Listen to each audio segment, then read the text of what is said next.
Manager വരട്ടെ, അത് തന്നെയാണ് വേണ്ടത്.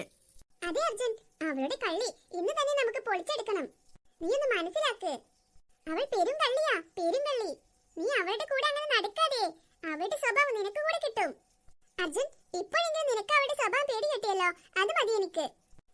ഞാനിപ്പോൾ തന്നെ ഒരുപാട് ഹാപ്പിയായി. ആ കൈച്ചേൻ എനിക്കിനി കിട്ടിയില്ലെങ്കിലും വേണ്ടുന്നില്ല, അവള് തന്നെ എടുത്തോട്ടെ. അതിനേക്കാളൊക്കെ വലുതാണ് എനിക്ക് അർജുൻ. അർജുൻ, നീ എന്താ ഒന്നും മിണ്ടാത്തത്? എനിക്കറിയാം എന്നോട് സംസാരിക്കാൻ നിനക്ക് ബുദ്ധിമുട്ടാണെന്ന്. എല്ലാം ശരിയാകും അർജുൻ. അവളുടെ കള്ളത്തരം പൊളിഞ്ഞ എന്തായാലും നീ എന്നെ ഇഷ്ടപ്പെടും, അതെനിക്ക് ഉറപ്പുണ്ട്. വേറൊന്നും വേണ്ട എനിക്ക്, നിന്റെ സ്നേഹം അത് മാത്രം മതി എനിക്ക്. അതിനുവേണ്ടി എത്ര കാലം വേണേലും ഞാൻ കാത്തിരുന്നോളാം അർജുൻ. Yes ma'am. കണ്ടില്ലേ ഈ പെരുങ്കള്ളിയെ? ആന്റി, സത്യമറിയാതെ ആരെയും കള്ളിയൊന്നും വിളിച്ചേക്കരുത്. നീ ഒന്ന് പോടിച്ചേക്കാ. പിന്നെ കട്ടവളെ, പിന്നെ കള്ളിയെന്നല്ലാതെ പിന്നെ ഞാൻ എന്ത് വിളിക്കാനാ? മാനേജർ, ഇവളുടെ ബാഗ് എടുത്ത് പരിശോധിക്കൂ. എന്തൊരു ദുഷ്ടിയാ ഗൗരി, അവളുടെ മമ്മി. ചിഞ്ഞോ, ഇതിനുള്ളൊരു പണി നീതി ചേച്ചിക്ക് മമ്മിക്ക് കൊടുക്കണം നമുക്ക്. അതെ, എന്റെ ഗൗരി ചേച്ചിയെ കരയിപ്പിച്ചതിനെ വെറുതെ വിടില്ല ഞാൻ. ഡോ, തന്നോടല്ലേ പറഞ്ഞത് ഈ കുട്ടിയുടെ ബാഗ് വാങ്ങി പരിശോധിക്കാൻ? Yes ma'am. ഡോ, താൻ ഇവളുടെ ബാഗ് തൊട്ടു പോകരുത്. കാറി വിളിക്കണ്ട ആന്റി. എന്റെ മോളുടെ കയ്യിൽ കിടന്ന ആ ഡയമണ്ടിന് എത്രമാത്രം വിലയുണ്ടെന്ന് നിനക്കറിയാവോ? എന്റെ മോളുടെ കയ്യിൽ കിടന്ന വില പിടിച്ച ഡയമണ്ട് ആണോ വലുത്, അതോ ഈ പീറ പെണ്ണിന്റെ കരച്ചിലോ? അതാണോ നിനക്ക് വലുത്? മണ്ടു ആന്റിയുടെ പ്രശ്നം അവിടെ കയ്യിൽ കിടന്ന ഡയമണ്ട് അല്ലേ? ആരാണ് മോഷണം നടത്തിയതെന്നറിയാതെ ഗൗരിയെ മാത്രം കുറ്റപ്പെടുത്തുന്നത് ശരിയാണോ ആന്റി? അതത്ര ശരിയായ ഏർപ്പാടാണോ ആന്റി? നീ എന്നോട് കളിക്കാൻ നിൽക്കരുത്. ആന്റിയുടെ ഇപ്പോഴത്തെ പ്രശ്നം എന്താ? നീതുവിന്റെ കയ്യിൽ കിടന്ന ഡയമണ്ട് അതെവിടെയാണെന്ന് അറിഞ്ഞാൽ പോരെ ആന്റിക്ക്? എന്നാ നീ കണ്ടുപിടിച്ചതാരാ? അവളുടെ ബാഗ് നീ തന്നെ തുറന്നു നോക്ക്, അപ്പൊ നിനക്ക് വ്യക്തമായി കാണാലോ അത് അവളാണ് എടുത്തതെന്ന്. ആന്റിക്ക് എന്താ ഗൗരിയെ കള്ളത്തിയാക്കാൻ ഇത്ര തിടുക്കം? ഇവനിപ്പോഴും അവളുടെ ഭാഗം തന്നെയാ. ഇവൻ അവളെ അവിശ്വസിക്കാനേ പോകുന്നില്ല, ഒരു മണ്ണുണ്ണി. ആന്റിക്ക് നീതുവിന്റെ കയ്യിൽ കിടക്കുന്ന ഡയമണ്ട് എവിടെയാണെന്നുള്ളതിന്റെ തെളിവ് തന്നാൽ പോരെ? നീ കാണിച്ചു തന്നാലും മതി ഈ കള്ളിയെ. ആന്റി, ഞാൻ സത്യം പറയുന്നത്, ഞാൻ അങ്ങനെ ഒന്നും എടുത്തിട്ടില്ല. എന്റെ അമ്മ അതല്ല എന്നെ പഠിപ്പിച്ചത്. ഒരാളുടെയും ഒന്നും കട്ടെടുക്കാൻ എന്നെ കൊണ്ട് പറ്റില്ല ആന്റി. മമ്മി മമ്മി മമ്മി, നമുക്ക് ഇത് ഇത്ര വലിയ പ്രശ്നമാക്കണ്ട, വിട്ടേക്ക്. വിട്ടേക്കാനോ? ഇവൾ എന്റെ മോളുടെ ഡയമണ്ട് കട്ടെടുത്തത് എല്ലാവരും കാണട്ടെ, കള്ളിയെ. മാനേജർ, 2 മിനിറ്റ് മുമ്പ് ഫുഡ് കോർട്ടിനടുത്തുള്ള CCTV ക്യാമറയിലെ ദൃശ്യങ്ങൾ ദാ ആ വലിയ സ്ക്രീനിലിടൂ. എന്റെ ദൈവമേ, ഇനി എന്തൊക്കെ നടക്കും? ചക്കിന് വെച്ചത് കൊക്കിന് കൊണ്ടോ? CCTVയുടെ കാര്യം മറന്നുപോയി, ഞാൻ ഓർത്തതേയില്ല. ഇപ്പോൾ തന്നെ ഇട്ടേക്കാം സാർ. ഞാൻ പറഞ്ഞതല്ലേ മമ്മി, വിട്ടേക്കാൻ.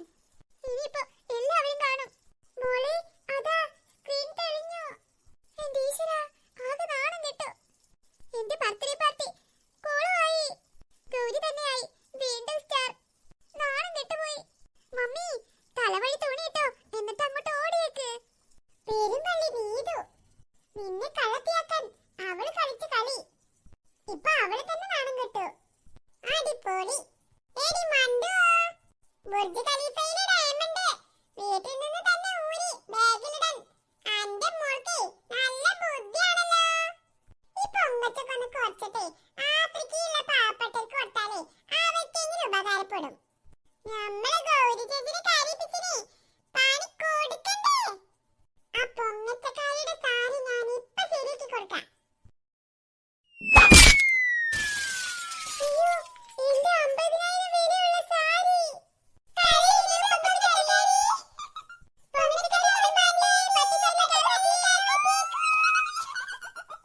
മമ്മി വാ, നമുക്ക് ഇവിടുന്ന് പെട്ടെന്ന് രക്ഷപ്പെടാം, അത് നല്ലത്. നാണം കെട്ടവർ ഓടി രക്ഷപ്പെട്ടു. രണ്ടും കുടുങ്ങി പോയ വഴിക്ക് പുല്ലും കൂടി മറക്കൂല. അത്രയ്ക്ക് നാണം കെട്ടിക്കണു രണ്ടും. അല്ലേ, ചില്ലറ പെണ്ണുങ്ങളാണ് അത്. ഇനി അമ്മാതിരി പണിക്ക് ഒരു പോകരുത്.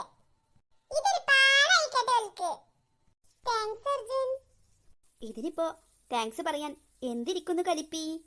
നിന്നെ ആരും ഒന്നും പറയില്ല, അതിന് ഞാൻ സമ്മതിച്ചിട്ട് വേണ്ടേ?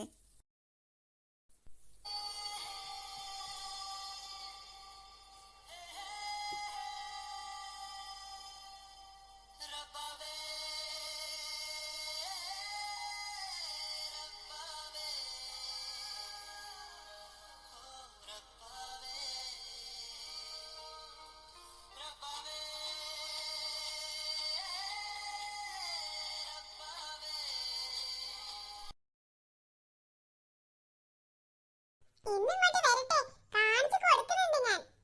ഇത്ര നേരായി പോയിട്ട്, അതും ആ കുരുത്തം കെട്ട പിള്ളേരും കൊണ്ട്. എന്തൊക്കെയാണോ എന്തോണാവോ അവിടെ കാട്ടിക്കൂട്ടി വെച്ചിരിക്കുന്നത്. ആ പൊങ്ങച്ചക്കാരി മണ്ടുവിന്റെ പൊങ്ങച്ച മുഴുവൻ കാണണ്ടെന്ന് വെച്ചിട്ട് ഞാൻ ആ പരിപാടിക്ക് പോവാതിരുന്നത്. അല്ലെങ്കിൽ അവിറ്റയെ ചെവിക്ക് പിടിച്ച് ഞാൻ നേരത്തെ കാലത്ത് തന്നെ ഇങ്ങോട്ട് കൊണ്ടുവന്നീനു. അവിടെ എന്തെങ്കിലുമൊക്കെ കാട്ടിക്കൂട്ടുന്നുണ്ടോ എന്തോ. അയ്യോ ഗൗരി ചേച്ചി, നമ്മുടെ കാര്യം ഇന്ന് കട്ടുപോകാം. അമ്മനോടേ ചോക്ലേറ്റിന്റെയും ബിരിയാണിയുടെ ഒക്കെ കഥ അങ്ങോട്ട് പറഞ്ഞാൽ മതി. അപ്പൊ അമ്മ അങ്ങോട്ട് കൂളായിക്കോളും. ഇങ്ങോട്ട് വാ, ഞാൻ ശരിയാക്കി തരുന്നുണ്ട് എല്ലാത്തിനെയും. ഞാൻ പോകാ, വെറുതെ എന്തിനാ ഇനിയും കൂടി കണ്ടിട്ട് എന്റെ അമ്മക്ക് പ്രഷർ കയറുന്നു. എടുക്കറിയാ കുഞ്ഞപ്പൂ, നിൽക്കടാ. ഇവിടുന്ന് കിട്ടുന്നതേ ഇത് മേടിച്ചോ. അവിടുന്ന് ഇച്ചിന്റെ ഉമ്മച്ചിരേന്ന് ഇഷ്ടം പോലെ കിട്ടുന്നുണ്ട്. അത് ഞാൻ പോയിട്ട് വാങ്ങിക്കോളാം. അപ്പൊ ബൈ ബൈ, പറഞ്ഞ പോലെ. ദേ പോയി. എന്താടി കുന്ത മേഞ്ഞ പോലെ അവിടെ തന്നെ നിന്ന് കളഞ്ഞത്? ഇങ്ങോട്ട് വാണേ. ദേ അമ്മ. അത് പിന്നെ അമ്മ അവിടെ നല്ല തിരക്കായിരുന്നു, ഞങ്ങൾക്ക് വരാൻ പറ്റണ്ടേ. എന്താടി മിണ്ടരുത് നീ. മണി 9 കഴിഞ്ഞു. ഇത്ര നേരം എവിടെ ഇരുന്നു? അമ്മ എന്തിനാ ചൂടാവണേ? മിണ്ടരുത് നീ. ഈ കുരുത്തം കെട്ട പിള്ളേരെ കൊണ്ട് പോയപ്പോഴേ എനിക്ക് ഉറപ്പാ നേരം വൈകുന്ന്. എന്നാണോ എന്തൊക്കെ കുരുത്തങ്ങൾ ഒപ്പിച്ചു? അതൊന്നല്ലമ്മ, ഞങ്ങളവിടെ ചോക്ലേറ്റും ബിരിയാണിയും ഒക്കെ ഉണ്ടായിരുന്നു, അതൊക്കെ തിന്നു.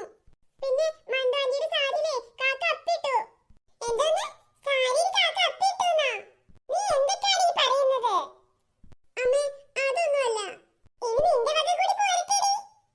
അമ്മ, ഞങ്ങൾ ആ മണ്ടു ആന്റി കളി എന്ന് വിളിച്ചപ്പോ അർജുൻ വന്ന്. എന്ത്? നിർത്തടി. അർജുൻ ഉണ്ടായിരുന്നോ അവിടെ? അവന്റെ കൂടെ അവിടെ അടിപിടി ഉണ്ടാക്കി നടക്കുകയായിരുന്നോ? നീയത്ത് നിർത്താതെ ഓടിച്ചിട്ട് ഓടിക്കും ഞാൻ. ഈ അമ്മക്ക് എന്താ വട്ടോയോ? അടുത്തത് എന്റെ മകളെ അവിടുന്ന് ലക്ഷങ്ങൾ വരെയുള്ള മാല അടിച്ചോണ്ട് നോക്കിയതാ. ആ അർജുൻ ഉള്ളതുകൊണ്ട് കള്ളി എന്ന പേര് കേൾക്കാതെ രക്ഷപ്പെട്ടു. അപ്പൊ ഇവര് പറയുന്നതൊക്കെ സത്യം തന്നെയാണോ? ചിത്രയാണല്ലോ വിളിക്കുന്നത്. എന്തു പറ്റി ചിത്ര?